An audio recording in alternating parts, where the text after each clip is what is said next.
Hey folks, my name's René Enriquez and you are watching Uncensored. This is René Enriquez.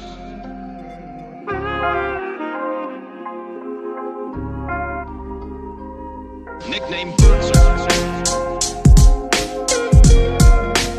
Blackhand of the Mexican Mafia. Prison gang politics. Hey folks, my name's René Enriquez and you're watching Uncensored. Well, we're trying something a little new, give you a different view of how I get things done here in my little office. Sometimes I go to a studio, sometimes I don't, sometimes we do it on the fly. And today, I just figured out a much better way to do it. Show you what I'm seeing here, and what I'm working on, so you can see it in real time. With that said, we're going to continue with the video that I stopped yesterday. This is the Black Hand, right? This is the creation of the Black Hand, this book right here. These are the initial interviews that I participated in with Chris Blatchford, and they're jam-packed with information that we can expound on. So what I'll do is run the videos and give you some annotation, right, like the topics we're discussing, and tell you what was going through my head then and now, right? With that said, we had stopped off at the 12-minute mark because I had to go to church, quite frankly. My wife opened the door and said, it's church time, and I was already late. I wasn't even ready to go. So I'm going to run this video, and we'll unpack it as we go along. I hope you enjoy the content, folks. Trying to bring you the very best of the very best. Here we go. Well, then, that brings up a great subject. Those that hide within the church on the outside, what's their status?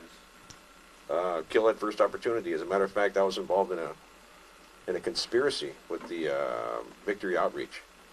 This is Cuate Grajeda, Wino Grajeda. I was called once I paroled in 1988. I was given an address right here, Bassett, La Puente area, where the base was for the Victory Outreach Church. Mother Church, yeah. That's exactly it. And I was supposed to go down there, and when they had this meeting, there were quite a few individuals that were getting on stage and advocating anti-mafia rhetoric. And let me stop it right there. This is juicy, folks. This is about Victory Outreach. I remember when I got paroled in 1988, I was given a mission to eliminate one of the pastors. And I actually went down there. We're talking about a very well-known pastor, Art Blacos. And this actually occurred. I was called by Wino Grajeda and Cuate Grajeda. They talked to me that about him being an ex-carnal that was speaking against the organization in his sermons, and actually went and talked to these guys about it. And this is me discussing that incident here. Oh, and I truly believe the Lord was protecting Art Blacos. God bless him. I got nothing against the guy. I just don't agree with the church politics. But that's another matter, right? I'm a believer. He's a believer. And God bless him, right? Here we go. They had told me to put together a crew and go to kill all of them on the stage in front of everybody. We went down. We investigated the thing. But I couldn't find the place. It looked like an abandoned school. That's what it looked like, an abandoned school. And I called back and said, hey, this is an abandoned school. I don't see anybody. I don't see anybody anywhere. But the objective today is to kill those individuals. You cannot hide within the church. The advocating of Judeo-Christianity philosophies in the organization is not accepted. It can be your own private belief. Any religion that you have can be your own private belief. But your first and primary dedication has to be to the organization. Any circumvention of the principles in the organization, of the philosophies in the organization, or an attempt to evade your commitment to the organization is deemed a crime punishable by death. That still holds true today. I mean, you can have any belief you want to in the organization, and the reality is that nobody can fault you for it. But once you espouse that, like Judeo-Christianity, belief in Judeo-Christianity, then it becomes a problem for the organization. How about those who are in the church, though, and using it just as a front? There are many individuals in the church using it as a front. Today, I mean, these are individuals that were targeted in the organization, that were placed on the list or hit, but never debriefed. Many people functioning like that in Victory Outreach today. And at the same time, they retain a semblance of membership because they didn't drop out. They did not debrief. So they consider themselves still in good standing. They're still collecting monies on the side. They're still functioning in terms of their narcotics trafficking. And they're still functioning in terms of the criminal underworld. But for the most part, they've been reduced in their influence. The only individuals that really adhere to their word are the individuals who don't know any better. But they still function. But nobody begrudges anyone their scam on the outside, really, whether it be a church or drug dealing or anything else, right? I mean, In terms of the organization? Oh, the organization believes that anything that has anything to do with the Mexican Mafia is ours. And if other individuals are utilizing that or... You hear that? Ours. I'm still referring to myself as a mobster. I'm fresh out of the mob here. You can still see the arrogance about me, the cockiness. I saw it when I first watched this video. I didn't like it, right? Because I saw it. It's kind of off-putting, right? Kind of repugnant. You can see the arrogance exuding from every pore of my body, right? Body language, everything is like I am still somebody, right? It hadn't gotten out of my system yet. And I'll be the first to admit that this video reflects who I was as a Mexican Mafia member. Even though I had dropped out, I'm debriefing with the FBI. That mentality is still there. I'm still referring to as us, as our, as we. And once in a while, even when I testify, I slip up like that, and it pops out, you know? I think it's just a lifelong process of being a Mexican Mafia member and embedding yourself in that type of world that it just becomes part of you, right? And this is the part of me that I don't like. Or becoming parasitic, that they have no place in doing that. The organization has to get its cut. And it doesn't mean that it goes to a central kitty, it goes to a specific member who runs a crew. My crew will say, all the monies came to me, and nobody could tax any member of my crew. And I contributed nothing to the organization unless I wanted to help individual members. And I garnered and gained political favor by helping those individuals. Say that you individuals are members and you didn't have anything going, I'd push you a crew member with a little bit of dope to get established. Even though I knew you couldn't function as a crew leader, I knew you couldn't function as a businessman, I'd still do it, affording you the opportunity to get your own crew started, and it would gain me his vote in the future. And this is how you do it. But the organization believes that money has to come to the members. And only specific members get money. Some individuals up at Pelican Bay that are members and other institutions have nothing, have nobody, will never have anything, because they don't have the intellect, they don't have the ability to see beyond the prison wall. They think that running a prison yard is the thing to do. And that's a thing of the past. I think that holds true today. You know, not every Mexican Mafia member that exists today in the state and the feds have the ability to function in business. It's just a truism. You know, some of those guys are satisfied shooting dope, and God bless them. That's what they want to do. That's their life. They're entitled to do what they want to do with their life. And it's always been that way. There's always been dead weight. That's what it used to be called. I think it might still be called that, dead weight, right? And they don't rid the organization of those guys that are non-productive, right? They don't do that just because somebody can't conduct business and doesn't have the intellect for it. They weren't made for that. They're made for their willingness to eliminate people for the organization. There's a certain quality that somebody saw in them that they thought would be beneficial to the organization. Hence, they're recruited into the organization, they're inducted, and they become made guys and don't become productive as cartales, right? Not everybody flourishes in the organization. It's not like that. So only those guys that have like the strongest socio-political skills, they float to the top. They really do float to the top. And they become the movers and the shakers of the organization. So I'm looking at this and I'm like, that holds true today. I mean, not everybody has business. Some guys are strung out in dope. And that's all they do every day. Go out, wake up, somebody has their get up ready. They slam. They go out to the yard, they do their thing, they eat ice cream, drink soda, come back, jump on the cell phone, shoot more dope, and then go to bed and start it over, rinse and repeat, over and over and over, Groundhog Day. And that's their life. Now that they're in the general population, they can live in their little retirement phase.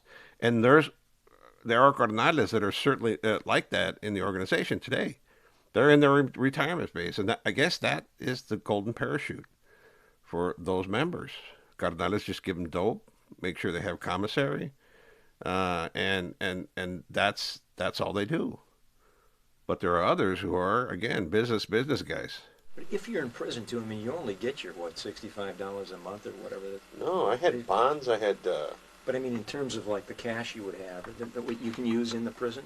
Oh, you can only use a specific amount, but there's individuals with $20,000, $30,000 in their books. I mean, there's a guy up in the feds with $80,000 on his books that I was told about. There's a guy that I know about in Pelican Bay that had $20,000.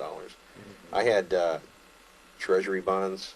I had Bank of America bank account. I mean, just Pelican Bay, and they establish it for you.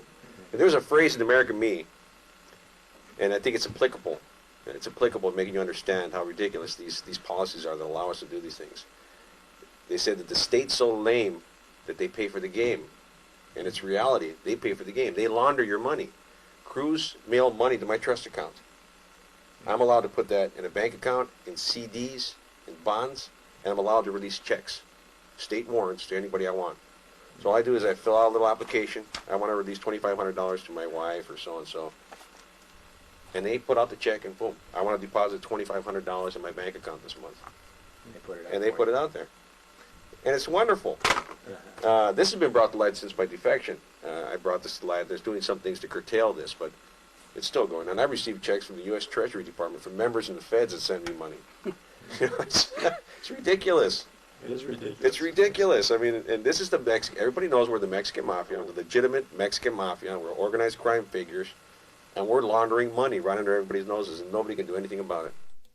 That is true. I mean, they had a policy in the California Department of Corrections where I could receive money from anywhere, and I would receive a lot of money. I every time I got close to $10,000, where it's a reporting issue where they reported to the IRS, I would deplete my account, and I had it like that numerous times. Then I would send money out to my bank account, which was established for me by the California Department of Corrections and Bank of America in Crescent City. I established a bank account there. I would deposit money from my inmate trust account into that, and then invest into treasury bonds and CDs. It was crazy.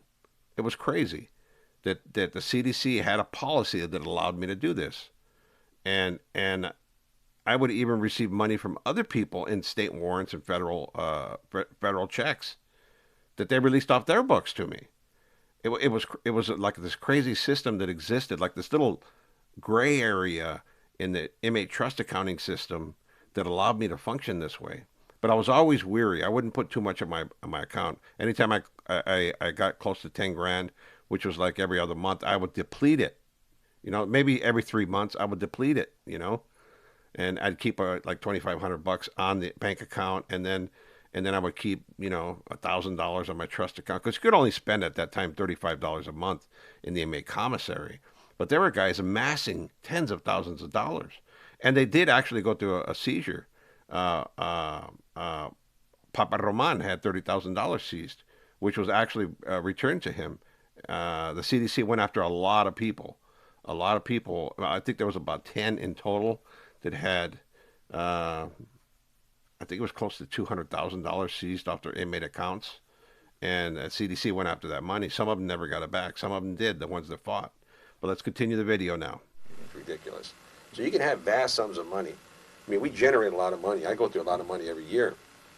A lot of it's spent on gratuities and crew costs, and a lot of the money went out.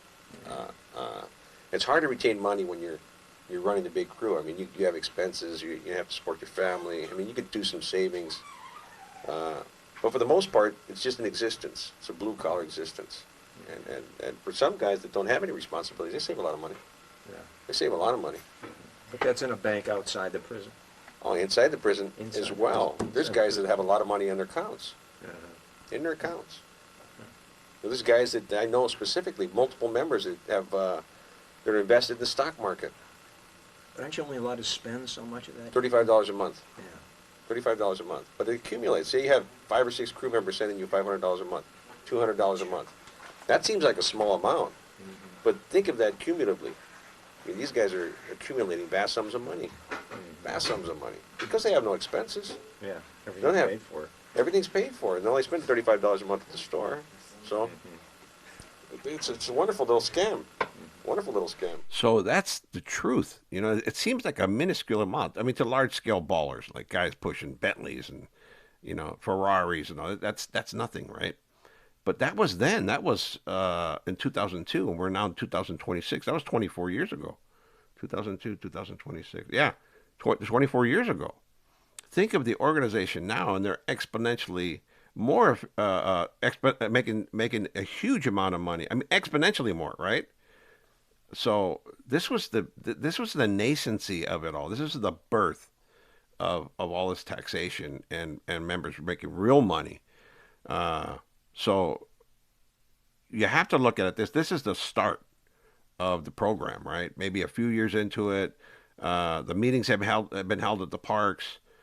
Members in Pelican Bay are establishing their crews. We're learning how to function in a maximum security prison, and we found a way, right? We found a way, and this is it. It's coming to life here, and this is like baby steps. Like for most people, they'll scoff at, oh, $200 a month or $500 a month or $150 a month, but consider that from a huge group of people, right? And that money all going to one account, right? To your account, right? The more people you bring into your crew, the more money you make, obviously, right? Uh, so think of it that way. I mean, visualize this, not just the words that are coming out of my mouth, and not just my commentary on this, but think of an individual, yourself, having the power to control crime in a specific area, and and you can ask for monies from your participants, the participants in that crime group, at any rate you want. But you want to keep them loyal, and you want to keep them productive. So you say, "Pay me." That's what I did. I was a macro manager, not a micro manager, right? I let the crew run itself. I wasn't going to be one of those guys. Well, you bought an ounce, and there's 28 grams in an ounce, so I want $10 on each gram that you sell for every ounce that you sell. That wasn't me. I would tell my guy, I said, "Look, everybody that's working, make them pay something, right? And send it to me at the end. You keep the lion's share, send me whatever." Uh, and I was happy that way. You know, I think there was like 40, 50, 60 a year. I think the best year was 80 grand that I did. But still, for a guy 20 something years ago, sitting in a maximum security prison cell, finally making money, right? Because I had never had real money before that. I mean, I had robbery money, dope dealing money, but I never had a real flow of income coming in. This was like the birth of it all. Kind of what got me hooked to making money. You know, I was a hustler. I figured out a way. I've always figured out a way, and kind of ingrained it into me. There's a way to make money, no matter what you're doing. Hey, go back to the beginning though. Like, I mean, you grew up where? Oh, I grew up in, was actually born in Hope Hospital, Los Angeles. The first house I remember was in 90th Street in South Central Los Angeles. And I was a kid back then. We lived in a mostly predominantly black neighborhood with a few Hispanic families. My whole family lived on the 90th Street. We had a whole family living there.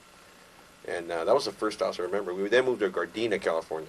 And I went through my adolescent period there.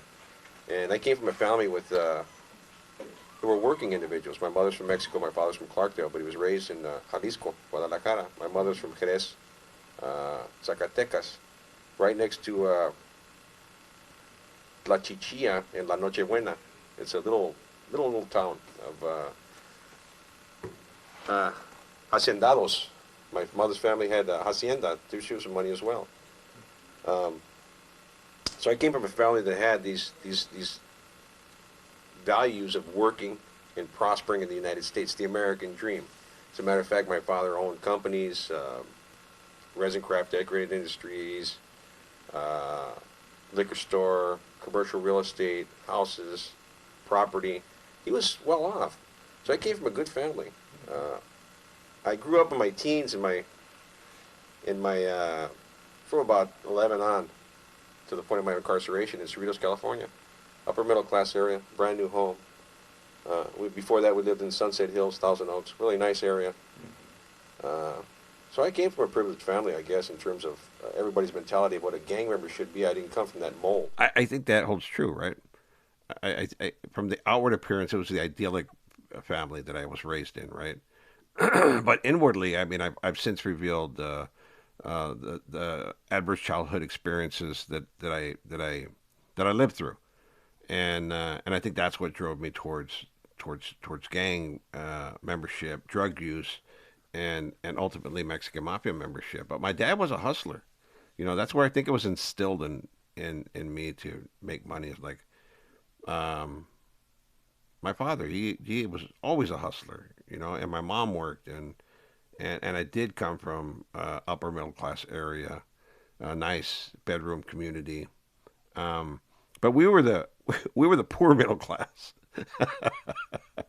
because my dad was all everything went back into the companies. Everything went back into the companies, and I remember that. I remember my dad instilled that principle. Like it takes money to make money. You have to invest in yourself. If you're not going to invest in yourself, nobody will invest in you, right? And my dad and his brothers were self sufficient in their company, resin craft decorating industries. And then they bought a liquor store, and then my dad had like 40 acres in Lancaster, Barstow. No, 5 in Lancaster and 40 acres in Barstow. 40 acres or 80 acres, I forget which. And then they bought buildings. You know, they were booming. They were really booming. I mean, in anybody's estimation, that's doing really well. And today, that's worth millions and millions of dollars.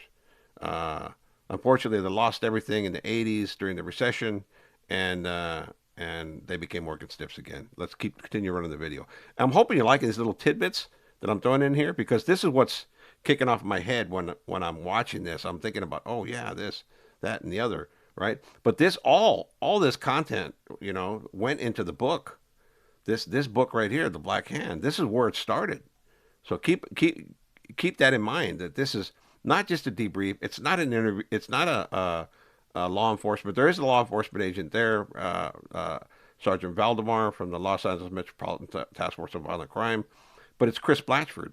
He was given exclusive access to come into a substation, Walnut, California, where I was being housed by the FBI, and conduct these extensive interviews with me. And this is where the book took form. This is where it took form because we would later transcribe these and create and carve out a manuscript, right? And Chris would piece it together with a little clarification. We go back and forth, and I don't agree with some of the stuff that was put into the book, but you know, I didn't have editorial power when it came to that. You weren't a poor kid. I wasn't a poor kid. We weren't rich, but Yeah. we weren't poor. We didn't hurt for anything. I didn't go around with no shoes or anything. We ate well, and you know, Were you successful in school? I could have been. I never tried. I thought it was cool to be a goof off. I always perceived it that being the rebel was the being a chick magnet. You know, if you're a rebel, the girls like you. You're a goof off. You didn't risk failing either. I guess I had some troubles. Damn, I'm young in this freaking video. To be young again. I want to be young again. Nah, I'm happy being old. But I'm looking at this and I'm thinking about this. I mean, it's taking me all the way back to my childhood. And I remember being a kid, being a goof off, being a rebel, you know, joking around. And I never took school seriously. And, you know, when I got to prison, I realized I was kind of literate, you know. I didn't have a vast vocabulary. I didn't, you know, I struggled with math. And I still hate math. I hate math. I swear, I don't use algebra today. Never use it, you know, but they made you do all this stuff, you know, and I hated it, right? Hated it.